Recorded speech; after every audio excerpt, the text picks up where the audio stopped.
Fala galera, tudo bem com vocês? Vamos iniciar, a partir de hoje, um quadro chamado Minha Vida Devocional. Eu não sei quantos de vocês têm o hábito de ter uma vida devocional. Eu não sei quantos de vocês têm a prática da leitura da palavra de Deus, não é? Mas eu preciso te falar que isso faz tão bem para a nossa saúde, isso faz tão bem para a nossa mente, isso faz tão bem para o nosso dia a dia. E não apenas faz bem para nós, mas isso faz com que haja uma revelação profunda de quem Deus é por meio da sua palavra. Por isso que você sempre vai nos escutar que ler a palavra de Deus traz vida ao nosso coração. Eu queria compartilhar com você no nosso primeiro episódio uma história, uma cena. Essa história está sendo contada em Lucas no capítulo 24, mas antes da gente ler, não é, um pouco, alguns versículos do capítulo 24, eu queria que você tivesse um pano de fundo.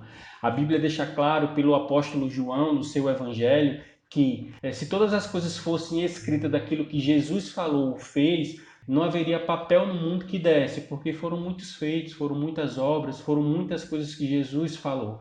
Então precisamos entender que aquilo que está descrito, escrito da pessoa do Cristo, da pessoa de Jesus, é para que no meu e no seu coração haja uma pedagogia, haja um ensino, haja uma didática. E esse ensino aplicado no nosso coração por meio da nossa vida devocional gera uma renovação de mente, essa renovação de mente gera um padrão de comportamento segundo a palavra de Deus. Vamos abrir a nossa Bíblia em Lucas, no capítulo 24.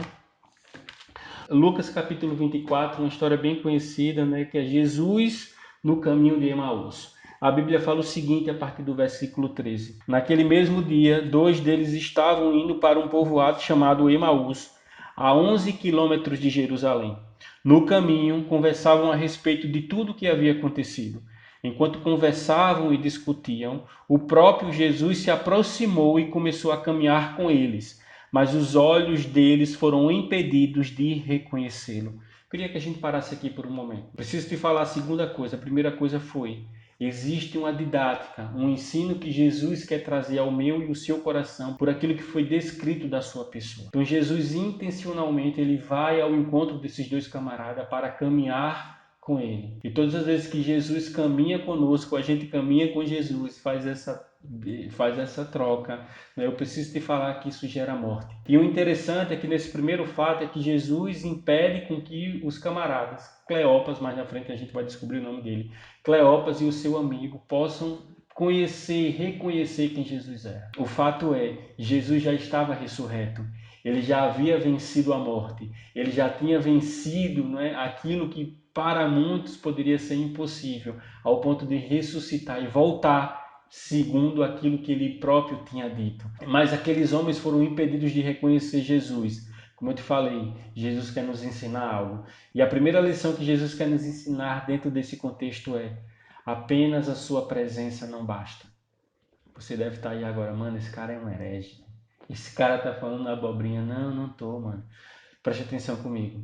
Se a presença de Deus, de Jesus, fosse suficiente, a gente não pecava. Quando você está pecando, Ele está lá do teu lado. Quando você está com pensamentos maldosos, malditos, Ele está dentro de você. Ele está em todos os lugares. Então a presença dele apenas não basta, né? Mas a presença dele com a consciência de que ele está naquele lugar faz com que o meu e o seu coração possa ter o temor do Senhor. Provérbios no capítulo 16 diz o seguinte: o temor do Senhor faz com que a gente evite o mal. Dentro desse contexto aqui, eles não reconheceram Jesus, então a presença dele apenas não basta. A gente vai seguir o texto, eu queria que você guardasse essa informação. A presença por si só não basta. Jesus vai seguindo, e aí no verso 19, não é, Jesus entra na conversa daqueles dois camaradas e diz assim: que coisas? Perguntou ele. O que aconteceu com Jesus de Nazaré? Responderam eles. Ele era um profeta, poderoso em palavras e em obras diante de Deus e diante do povo. Os chefes dos sacerdotes e as nossas autoridades o entregaram para ser condenado à morte e o crucificaram. E nós esperávamos que ele era que ia trazer a redenção a Israel. E hoje é o terceiro dia desde que tudo isso aconteceu. Algumas das mulheres entre nós nos deram um susto hoje. Foram de manhã bem cedo ao sepulcro e não acharam o corpo dele. Voltaram e nos contaram ter tido uma visão de anjos que disseram que ele estava vivo. Alguns de nossos companheiros foram ao sepulcro e encontraram tudo exatamente como as mulheres tinham dito, mas não o viram. E Jesus lhes disse, verso 25, como vocês custam a entender e como demoram a crer que tudo que os profetas falaram. Não devia o Cristo sofrer estas coisas para entrar na sua glória? E começando por Moisés e todos os profetas, explicou-lhes o que constava a respeito dele em todas as Escrituras. Sabe o que é interessante? É que Jesus intencionalmente, no caminho com esses dois camaradas, disse assim, olha, a minha presença só não basta. Por isso que seus olhos estão impedidos de me reconhecer. Logo em seguida, a Bíblia deixa claro, e começando por Moisés e todos os profetas, explicou-lhes o que constava a respeito dele em todas as Escrituras. Agora existe uma continuação da verdade. A presença e agora a palavra. A presença e a palavra. Muitos se derramam na presença, muitos outros se derramam apenas na palavra, mas elas precisam caminhar juntos, a presença e a palavra. Mas isso ainda não revela a totalidade de quem Deus é. Guarda essa informação. Presença, palavra. A Bíblia continua dizendo assim no versículo 30, quando estavam à mesa, no versículo 30, os dois camaradas convidaram Jesus para entrar na sua casa.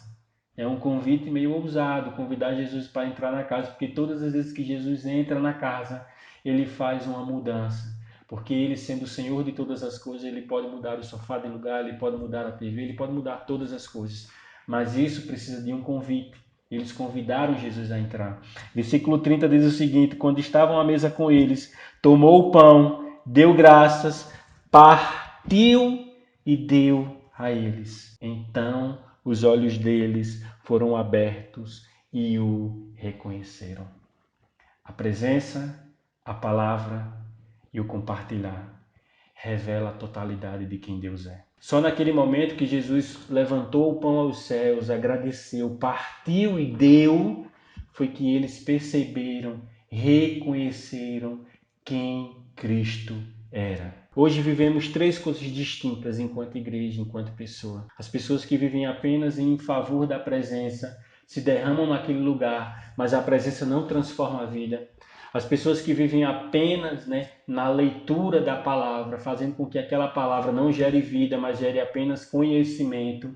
E as pessoas que vivem apenas compartilhando, fazendo as boas obras, mas nem sabe por quê e por quem está fazendo.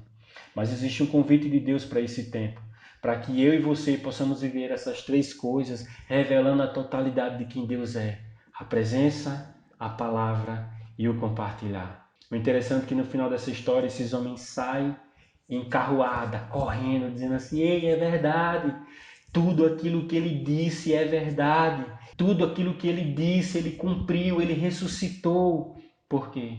Porque Jesus se revelou na sua totalidade, na sua presença, na sua palavra e no seu compartilhar. Faça esse exercício, viva a presença por meio da palavra, compartilhando a verdade que Deus tem trazido ao seu coração, ao outro. Amém? Que Deus abençoe a sua vida e até o próximo episódio da Minha Vida em Devocional. Deus te abençoe.